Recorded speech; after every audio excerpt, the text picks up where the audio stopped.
Hey there, Fletch from All Things Overlanding here. On today's episode, I'm going to be talking about sort of a few tips and tricks on how to plan a new vehicle project for overlanding. If you're not familiar with the channel, if you're new to the channel, welcome. The reason I'm bringing this up is because I've had an Xterra for the last 4.5 years. Love that truck. It's been fantastic. It finally got to a point where the maintenance was kind of catching up with me a little bit, and it was going to be a great deal of money to fix that. I decided just to jettison that project and start a new one because I had kind of maxed that out, to be honest, and I was excited to just kind of do exactly what we're going to be talking about in this episode, which is planning a new project. So I'm going to walk you through kind of how to prioritize, how to come up with a budget, and what to focus on, like functionality, intentionality, how to be more intentional with your build so you're not just randomly buying stuff. So this should save you money, it should save you time, and it should help you be more effective with your vehicle build so you can not fall into the pitfalls that I've fallen into myself in the past. So let's dive into that and let's go deep on this topic.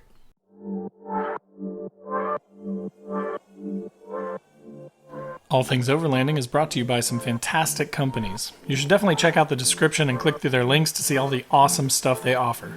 Companies like Red Arc for all your overlanding power management needs. Last US Bag, tons of amazing quality overlanding bags. Rugged Bound Supply Company, rooftop tents, awnings, roof racks, and more. And Northology Overland, guided overlanding trips and a free overlanding magazine. All right, so the first part of this episode, as I mentioned, planning a new project, we're going to talk about priorities. And what I mean by that is, I know for a fact on my last project, I'd never done overlanding before. I bought a bone stock 2005 Nissan Xterra, great truck. And before I even bought it, when I had actually gone and test driven it and the guy had said, "It's yours, give me a check," I actually went home, hopped on Amazon, eBay, all over the place, and I started ordering parts before I ever even drove the truck to my house, right? And that was not the best way to do that because I had a lot of wasteful spending. I bought things that I ended up then totally changing further down the road. Some of them worked out okay and were a good budget alternative to buying a more expensive thing up front. But again, you got to be able to prioritize. You need to actually think through your entire build before you just start buying parts or gear. And again, this isn't meant to be I'm not trying to be mad at anybody if you've done it this way. I'm saying I've done it this way. I'm just trying to pass on some information, some things that I've learned that will maybe save you some time and some money, right? So let's think about priorities a little bit. I'm going to just kind of go through things in kind of priority list, priority order of what I'm going to do on my build. I'm going to explain why they're in that order. And then I'm going to talk about why you may or may not want to do them in that order. Okay. So again, keep in mind, the list of priorities is going to be different per person, per build, per location, per type of overlanding that you want to do. There's so many factors that go into it that you can't just say, well, Fletch said he's going to do lift and tires, shelter, power, cooking. Those are his order, right? That's his stuff he's going to do. That's what I'm going to do. I mean, you could, but it may not be the right order for you. So let's start with my first thing. So the first thing that I generally do, and part of why I bought this new vehicle is it was pre-modified. So it is already built in a way that would be beneficial for the type of overlanding that I do. But some of the first things I think about are lift and tires. Lift and tires are super important for me because I live in the Midwest, so a lot of the stuff that I'm going to tackle is going to be like the Daniel Boone Backcountry Byway, Land Between the Lakes down in Kentucky. I've been to West Virginia a time or two with some pretty cool trails out there. Up north in Michigan, not super technical, but some really pretty stuff, some big water crossings, some rocky stuff that you have to climb. So definitely, a lift and tires is my first step to get the truck up a little bit so I can put bigger tires on it, get to more places, right? That's my focus. Now, where this wouldn't make sense, right, is if you are in a primarily flat, gravel country area that has national forest with just forest roads, right, that are not super tricky. Technically, actually, if I only stayed in Indiana, I could do this in a Toyota Prius for sure. It's just gravel roads. There's no trails in Hoosier National Forest where I go. There's just nothing. But again, in my case, I like to travel a little ways. I want to go to the Ozarks next year. Those are places that you have to be ready to tackle if you're going to go down some of those trails. So I wanted to have as capable of a vehicle as possible. So for me first, lift and tires. Now again, on the current truck that I've got, it's already got a 2.5-inch lift with rad flows up front, and I think Old Man Emu leaf packs in the rear. And then it's got 35-inch tires on it, and it's Titan swapped, which, if you're not a Nissan person, just means the full-size Nissan Titan underpinnings are underneath of this mid-size Frontier platform. So again, I bought this vehicle because it's already lifted, which saves me time, saves me effort, saves me money, and I can get out on the trails and I can start going. I will be doing an episode here in the near future on, what to kind of look for and what to watch out for when you're buying used overlanding rigs. So that will be something that's coming up. So if you are watching this video or listening to this on the podcast, definitely check in the future here in the next few weeks to see that episode as well, if that helps you if you're looking for a vehicle right now. So then next, so after I've got my sort of my lift and my tires set up, I know that I can get to most places that I need to get to. You could definitely go into the armor, sliders, bumpers, that kind of thing. Recovery is also huge. What I recommend for this stuff, though, is putting it all in a spreadsheet, right? That's what I do. Put it all in a spreadsheet. Think about what you want to do in the future. Make a column for what you want to do, like what the mod is, why you want to do it, and then prioritize it. Because all those things are important, right? Again, on my truck that I bought it partially because it's mostly built. It's got armor, it's got bumpers, it's got a winch, it's got a rear swing out with, a couple D-ring mounts on the back of it. It is pretty much ready to go. So that saves me the time of having to build it. But if you're building yours, then, you want to think about those things. Is recovery more important than armor? Are you less worried about hitting a rock and more worried about mud, right? Should you have better recovery stuff before you have more armor? Think about the priorities of those and then make a list, and then you can move things around if you need to as you go. But, you just kind of got to think about all that. So that's kind of the first part there. Next, I'm thinking about shelter for me. I mean, I'm an overlander. I'm not a rock crawler. So I'm thinking, do I want a rooftop tent? Do I want a ground tent? Do I want a hammock? Do I want to sleep in the bed of the truck? Currently, the way that the truck is set up, I've got a rack on the back and I've got my rooftop tent up on top of there. I'm pretty happy with that setup. But I have been really tempted to look at sleeping in the bed, right? Putting a cap on it, because you want to talk about quick setup. It doesn't get much quicker than opening the back of the truck, climbing in and closing the door, and you're sleeping, So I do love that idea quite a bit. So who knows, in a year or two, maybe that's what I change to. Maybe I get rid of the rooftop tent, get rid of the rack, get some sort of a cap. I don't know, right? These are ideas that are popping into my head, but I'm thinking about them. And before I start buying anything or changing anything with my setup, the first thing I need to do with this truck is, as soon as it's fixed, which will be which should have just happened actually, then I'm going to take as many trips as possible, as quickly as possible, to sort of sort out my gear, sort out my kitchen setup, sort out everything, and figure out, what my priorities should be for future modifications. So shelter is one that's really important, right? If you're going overlanding, you're going camping, you're going to need to figure that out. Again, go out and do it with what you got a few times, and then you'll quickly learn what you like and what you don't like. Next for me would be power. So I've got a lot of power needs. I've got a refrigerator that I use. I've got a bunch of drone and camera gear that I charge all the time. My phone, my watch, Apple Watch, got to charge that thing every night. I've got kids, so when they come, they bring iPads and electronics like that. We've got lights. We've got just all kinds of power needs. So for me, that's a big thought. That's why I'm moving over from the Xterra. I actually never got it mounted before, but my Red Arc system. I've got a Red Arc Red Vision system that is coming from the Xterra to the Frontier that will handle all my power management needs. I've got an Odyssey AGM deep cycle battery. I'll put a link in the description below. And then I also bought, and it was actually really affordably priced, I think it was under $500, a 100 amp hour lithium battery, like car battery, class 24 battery. So I'll put a link in the description to that too. But that's going to be my dual battery setup. So the Red Arc is going to run all that stuff. It's going to keep everything topped off. In the Frontier, when we had to tear down the engine because of the timing chain guide problems, we actually upgraded the starter, upgraded the alternator, so now I've got 130 amp instead of 110 amp, so that's nice. I'm going to be charging everything quicker. So power is definitely a big one for me. So in my mind, lift and wheels, get me out there, get me good traction, maybe recovery and or armor after that. Then followed by shelter. How am I going to sleep? What's my setup with the truck? Then power. How am I going to power all this stuff? How am I going to keep my fridge running? If I had a diesel heater, how do I keep my diesel heater running all night without worrying about killing my battery? That sort of stuff is next for me.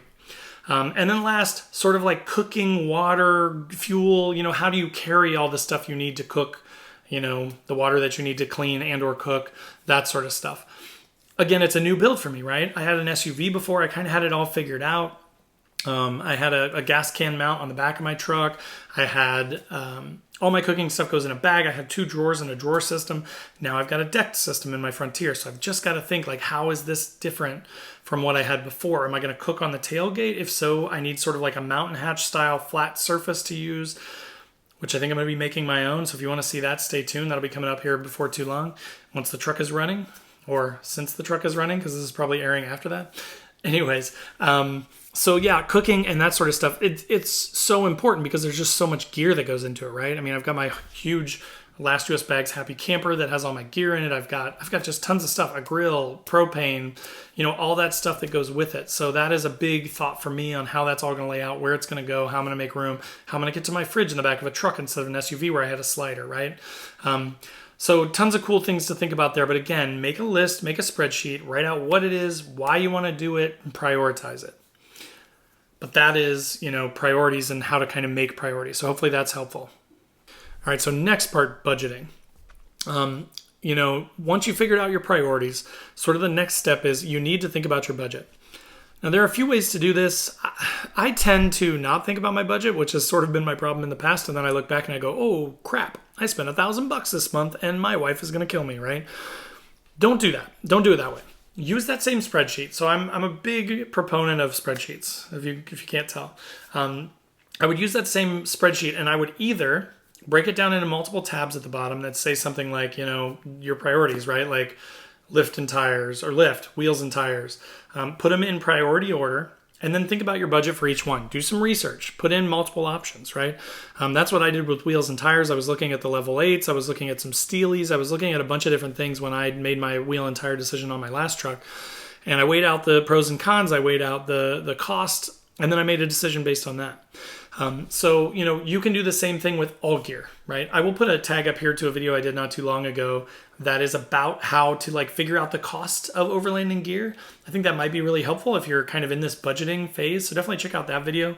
Also in the description of that video is a link to a spreadsheet that I made that you can download or make a copy of to Google Docs that will help you kind of lay this stuff out from a budgeting standpoint and figure out if it costs XYZ, how long do I have to keep it before it makes sense for me on a month by month cost range, right? It's like if you spend $500 on something and it should last you for 3 years, how much per month does that actually cost and does that make sense to you, right? Like what I pointed out in that video was, for instance, if you bought a $3,000 rooftop tent, but you only go overlanding, camping 3 times a year, 2 times a year, your cost per trip is really, really high, right? Your cost per trip is huge. So is it worth it? Should you not just get a really nice Gazelle ground tent for $400 and then you could use it elsewhere? It's not tied to the vehicle. It's not keeping you from getting your vehicle in the garage potentially, or being something that you have to remove and reattach every time you want to go camping. So all that stuff ties into that video, and that will help with budgeting as well. But so again, you could do the tabs across the bottom of your own spreadsheet. You could put them in priority order, and then you could come up with a budget, or you can come up with a total budget, right? I do that sometimes too. I've done this with my wife before, thinking about the house. We just bought a new house a few months ago. And we were thinking we need to redo the basement. We need to do a project in the garage to build, tool benches and stuff like that. So we have room to store our tools and places to do projects and work on the truck, or she does woodworking stuff. And I was like, let's just come up with our total budget that we want to spend on upgrades for the house. And then let's break that up by project, right? Let's make a guesstimate at what we think each will cost, and then let's try and stick to that. Or better yet, if we can save some money and maybe shave some off of this thing, then we could put more money into the basement remodel, for instance. It's the same way with vehicles, right? Just if you look at your overall budget and say, I've got, I bought this vehicle for 15 grand and I'm going to spend another 5 grand in modifications, then it's just about taking those priorities, assigning a value to them, and then making sure it fits within your budget, right? Okay, so that's kind of how I handle budgeting, right? Either taking the whole and then breaking it up along the things, or coming up with a budget that you want to spend on each thing. And then you can figure that out in your own life. How much extra money do I have every month? Let's say you want to buy a $1,500 set of wheels and tires.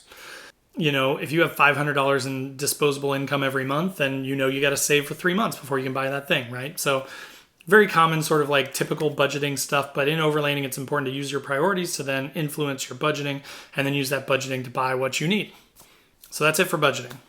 All right, so the third part of this episode is going to be on functionality and intentionality. And I'm glad that you're here with me, because I kind of think this influences the first two things. I think this has a lot to do with your priorities and your budget. And I like using this as a lens to look at those things through.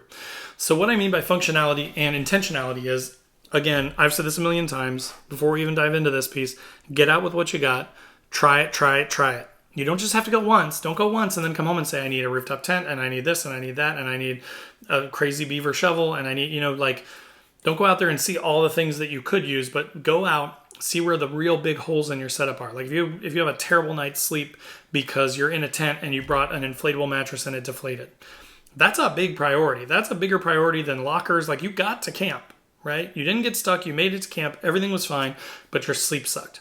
To me, that's priority number one from that trip. And then you can optimize that. I've gone through this same thing many, many times. I went and I was a hammock camper for a couple of years and I loved it. And hammocks are great, but I really like to go in the fall and winter. And then I started to get really cold, right? And I could have solved with like an underquilt and that sort of stuff. But at the time I was like, you know what? I just would rather have like a tent or something. So I went to a tent, put a heater in the tent with me, slept on the ground. It was awful. Learned really quick. I hate sleeping on the ground. My back hurts. I don't sleep worth a crap. So then I bought a cot. I moved up to a cot. And that was okay. It was better. And then I was like, well, I need like memory foam or something because like it's still hurting my back. So I got a couple inches of like really cheap memory foam, put that on top of the cot. And then it was great. I actually slept really, really good. And I was happy with that for like a year and a half. And then I was like, okay, but there's so much stuff, right? I'm bringing this cot that folds down in this long, bag. I've got this memory foam that's huge and takes up a ton of room. I've got my sleeping bag that's huge. I've got all this stuff, and it was taking up like the whole back seat of my SUV. And then I was like, I can't even take my kids with me because I have so much gear for myself just to sleep. That's when I decided to move to a rooftop tent, right? So like as you go through this, you got to think about the functionality, and you have to be intentional with your choices, right? Like I am very easily swayed by advertising and new gear and things that I see, and I'm like, ooh, I need that. And if I really thought about it and I said, well, why do you need that? The answer would be because it's cool. Like I don't actually need it. A good example, I'll put a tag up here to it. I bought a knife that's also a pry bar. I've never used that ever. I won't. I don't even know. I don't even carry it with me. I don't know what I would use it for. But I saw it and it was not that expensive. And I was like, dude, this is so cool. I have to have this. So if you need a pry bar that also has a knife on it, check this out. Go get it. It's cool. I don't. And I bought it anyways. And I do that. That is not an outlier in my purchase history. I buy crap like that all the time that I don't need. So again, be intentional with your choices, right? That's probably one of the best tips that I can give you is just to try and be intentional, really focus on the priorities, then focus on your budget, try and stay within those things, and make sure that you're being intentional with all your purchases and not like impulse buying anything. And another piece of that, like sort of a caveat to that, is that you need to think about how it fits into your overall strategy too. So you may have a piece of gear that does make sense for like your setup, right? But again, like a good example would be like the cot for my tent, right? Like a cot is a good piece of gear. It solved a problem for me. It fit at the time I was a tent camper, but I wasn't thinking ahead to like, am I gonna want to carry all this stuff forever?